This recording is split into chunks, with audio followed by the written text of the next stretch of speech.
L'affaire Epstein, c'est le signal de la pourriture intrinsèque d'un système.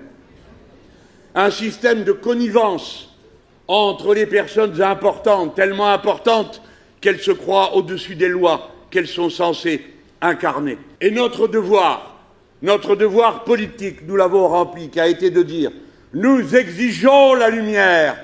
Comment, dit tel journal, regardez comment les insoumis ont l'intention de capitaliser sur l'affaire Epstein. Par bonté, je ne dirai pas le nom du journal qui a fait ça. Parce que les autres, ils ont déjà trouvé dans les journaux les coupables suédois, danois, américains, mais pas de français. Comme c'est étrange. C'est la raison pour laquelle nous disons il y a là deux scandales en un.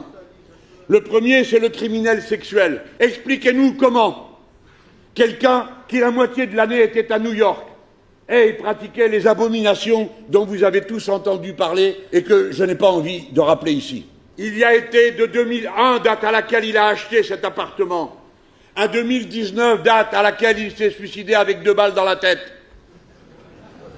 Non, il s'est pendu. Et que son complice local lui-même s'était également suicidé dans les mêmes conditions.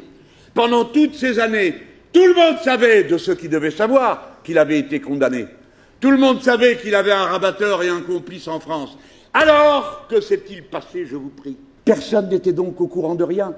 Il y avait 4500 mails dans les mains de la justice française. D'habitude, pas un mail, un SMS, mais 24 heures à aller du service de police au canard enchaîné. Alors moi, je dis, pour M. Epstein, je ne vais pas prendre le moindre risque.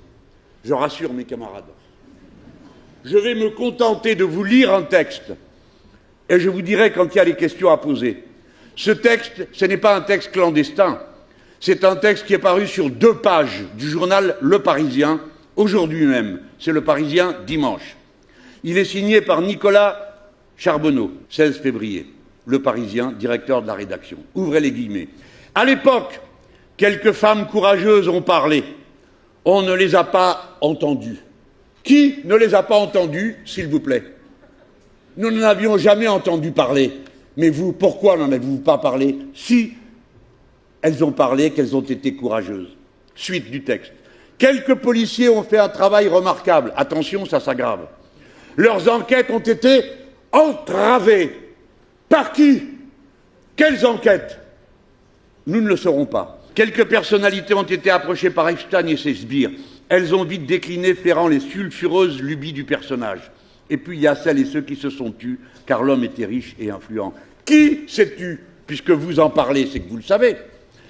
Ils sont nombreux, ces dangereux complices et coupables par compromission ou intérêt. Lesquels? Qui fermaient les yeux? Qui fricotaient sur quelques affaires? Lesquels? Acceptaient les dîners chics? Ah bon, comment le savez-vous? Les virements sur des comptes discrets? Lesquels? Comment le savez-vous?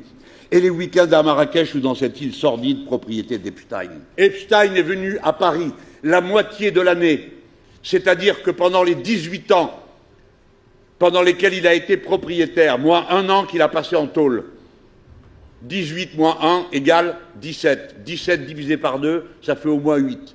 Donc pendant 8 ans, cet homme a été présent physiquement à Paris, avenue Foch, et personne n'avait rien à dire sur le sujet, alors qu'il y avait des policiers entravés, des femmes courageuses qui ont parlé, etc., etc., etc.